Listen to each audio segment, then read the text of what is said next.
Alors, dans l'actualité de ce lundi 7 juillet, la première chose que je pourrais vous parler, c'est peut-être de la température.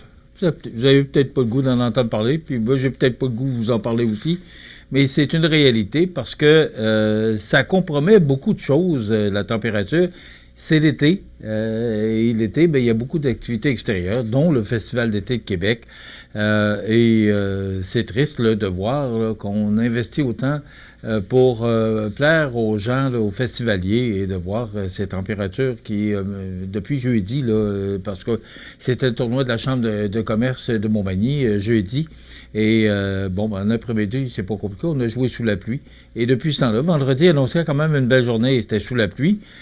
Samedi, il annonçait une belle journée, ben ça a été en après-midi de la pluie. Et dimanche, on annonçait quand même des précipitations. Ben il y en a eu. Et là, il pleut encore, on est lundi. Il semblerait, c'est demain, je pense que ça continue, que ça commence à s'améliorer. Mais vers la fin de la semaine, ça retombe en pluie. L'été passe pendant ce temps-là. Et ça compromet beaucoup d'activités dans notre région aussi. C'est la même chose. C'est la même chose des commerçants. Et la Fête du Canada, là, on en parle d'ailleurs dans les grands titres, là, qui a été un succès malgré la température. Dès le matin, là, sous un ciel incertain, il y a eu le marché aux puces qui s'est tenu comme prévu malgré la température. Il y a eu des activités familiales qu'on a transportées à l'Arena. Une chance qu'on a ça, l'Arena, parce que c'est quand même un grand édifice là, qui peut accueillir. Vous voyez les musiciens. Il y a eu des gens là, qui ont... Il y a eu du cirque. Là. Donc, ça a permis de pouvoir tenir l'événement quand même. Donc, quand on ne peut pas les tenir au centre-ville, ben on les transporte à l'Aréna de Montmagny. Et bien sûr que c'est beaucoup plus prudent, là, surtout lorsqu'on annonce les orages. Donc, la température qui est venue jusqu'à maintenant ne collabore pas à nous faire passer un bel été, mais que ça fait partie de l'été. Le comité d'action citoyenne de l'Île-et-Nord, qui, par voie de communiqué, nous a fait part de leur satisfaction. C'est une victoire significative pour la population locale à la suite de l'annonce faite le 5 juin dernier par le député caquiste Mathieu Rivet. Ben, ça a pris du temps avant qu'il réponde, ça a pris un mois avant que le comité nous fasse part de leur grande satisfaction là, à l'annonce du député Rivet du 5 juin dernier, qui confirme non seulement la conversion complète de l'horaire de faction, parce qu'on en a parlé souvent sur nos ondes avec Stéphane Lévesque, là, qui est vice-président du syndicat. C'est l'horaire de faction qui est changé en horaire à l'heure pour les services ambulanciers de Saint-Jean-Port-Joli et également le maintien d'une deuxième ambulance à l'heure en service 24 heures par jour, 7 jours par semaine. Une avancée saluée comme un gain majeur pour l'accessibilité et la rapidité des soins d'urgence dans la MRC de Lillet. Le comité s'est dit heureux que le député ait pris en compte les arguments et les préoccupations exprimées au fil des nombreuses rencontres. Grâce à cette écoute et à une série d'échanges constructifs, les citoyens bénéficieront d'un déploiement ambulancier plus efficace avec des délais d'intervention réduits au bénéfice de l'ensemble de la population. Donc, il a tenu à remercier le vice-président, mais aussi, M. Lévesque, mais aussi le comité citoyen. Remercier Normand Caron, le maire et le préfet, le maire de Saint-Jean-Port-Joli, préfet de la MRC de Lillet, Stéphane Lard, qui est directeur général de la municipalité de Saint-Jean-Port-Joli, pour leur soutien stratégique. Les maires des municipalités de l'Île-et-Nord également, Gilles Labrec et Jean-Pierre Lebel, ces citoyens engagés là, qui ont tenu le fort pendant près de 8 ans, là, parce que ça a pris 8 ans à se régler ce dossier-là. Également les médias locaux, dont c'est ma TV, parce qu'on l'a reçu souvent, M. Lévesque, José Soucy, qui était notre journaliste du temps, a suivi ce dossier-là de près il a travaillé fort là, pour aider M. Lévesque et au comité citoyen, donc c'est digne de mention. Mais là, j'ai posé la question à M. Rivet vendredi, parce que c'était notre invité, à savoir quand est-ce que ça va se régler. Ben, c'est la question que se pose également le comité citoyen, à savoir quand est-ce que tout ça va aboutir.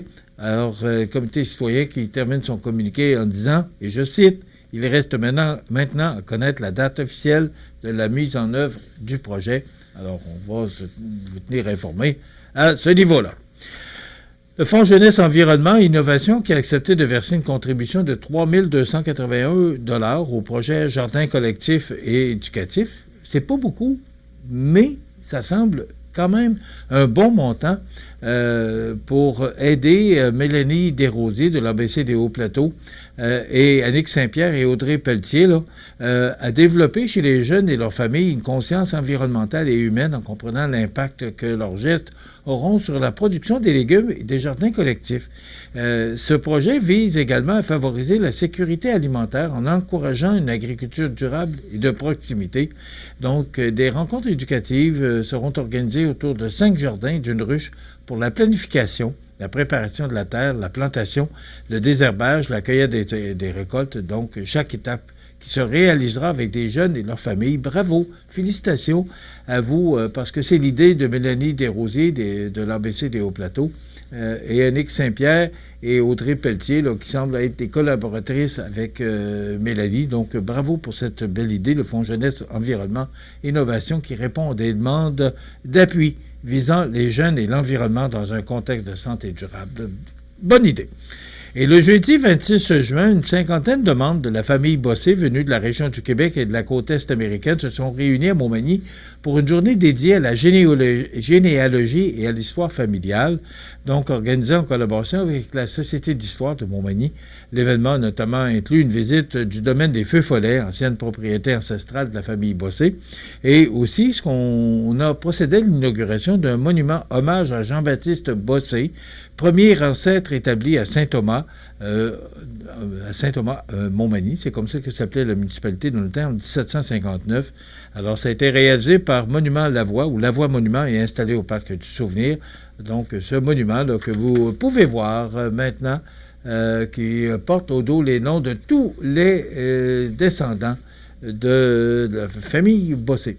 Puis aussi, il y a eu le Critorium du côté sport, là, qui a battu les records. C'est une fois par année. Ça fait quand même plusieurs années que cet événement-là se tient au centre-ville de Montmagny. Donc, bel événement, grand succès. 55 cyclistes là, qui ont participé à ce Critorium. J'avais affaire je suis allé à Québec samedi par affaire et la grève là, qui prévaut actuellement avec le traversier et le RTC, ben écoutez, honnêtement, là, moi, je m'en suis pas aperçu. Je suis allé du côté de Pierre Bertrand, je suis allé du côté blanc de mémoire, là, en tout cas, dans ce coin-là. Je vous dirais que moi, j'ai pas ressenti plus de trafic que d'habitude, mais c'est sûr que ça dérange le Festival d'été de Québec, ça dérange particulièrement les festivaliers, là, parce qu'il faut trouver des moyens pour se rendre au festival, puis c'est ça, il faut y aller à pied, à vélo, il faut trouver toutes sortes de moyens. Donc, il y a des gens là, qui sont en train de se concerter. On voyait hier, au bulletin de nouvelles de Radio-Canada, là, on voyait que peut-être qu'il y aurait un propriétaire d'autobus scolaire là, qui pourrait rendre ce service, aider les gens à se rendre au Festival d'été de Québec. C'est le plus grand événement à Québec, là, à part le Carnaval. Ce sont les deux grands événements à Québec, le Festival d'été de Québec et le Carnaval de Québec. Donc, espérons là, que ça ne dérangera pas trop, mais il semblerait là, que samedi soir, là, puis en plus, malgré la pluie, qu'il y avait passablement de monde en ville. Je vous le dis, moi, je n'ai pas été dérangé par la circulation dense. Là. Je vous dirais que ça circulait très bien dans la ville de Québec. Les élections municipales qui s'en viennent, on en parle, d'ailleurs, on en a parlé là, la semaine dernière, et on va en parler de plus en plus parce que, de plus en plus, les candidats et candidates là, qui s'affichent, là, qui décident de se porter candidat ou candidate aux prochaines élections. Dans le Journal de Québec de samedi, on disait qu'il y a des gens qui ne se représenteront pas parce qu'ils sont, et je cite le titre, c'est bien comme ça que c'est écrit dans le Journal de Québec. Ils sont écœurés de se faire agresser. Moi, je pose la question à des élus de notre région. Ça semble pas le cas. On parle beaucoup de la ville de Québec en particulier, là. Mais on dit que Élections Québec dénombre 1082 élections partielles pour remplacer les membres de conseils municipaux qui ont quitté la vie politique depuis le dernier scrutin général, soit 13 des sièges, un nombre qui pulvérise les 727 enregistrés entre 2017 et 2021. Donc, c'est sous la plume de Vincent Desbiens, dans le Journal de Québec de samedi. Et dans celui de ce matin, on dit qu'il n'y a pas de pénurie de candidats en vue des élections. Moi, ce n'est pas le constat que je pourrais vous donner dans notre région, dans la MRC de Montmagny, la MRC de Lillet, pour l'instant. Il y a beaucoup, mais je dirais pas beaucoup, je veux dire, il y a plusieurs municipalités là, qui ont perdu au fil du temps là, certains candidats et candidates. Et comme on est à quelques mois, là, ben, on ne peut pas procéder à des élections partielles, donc des conseils municipaux là, qui sont à personnel réduit. Là. La ministre qui dit vouloir mieux protéger les élus du Québec. Alors, la ministre, Mme André Laforêt, qui affirme que la prochaine vague d'élus sera plus armée que jamais pour faire face à ces nouvelles responsabilités. C'est toujours sous la plume de Vincent Desbiens. C'est un peu le suivi de son article de samedi. Honnêtement, on a tellement ajouté de ressources de financement et d'accompagnement au niveau municipal que je suis très à l'aise avec ce qu'on a mis en place. Cependant, on peut encore en faire énormément, explique-t-elle. Donc, on veut inciter, et son ministère planche sur une communication plus harmonieuse entre toutes les instances et avec les citoyens.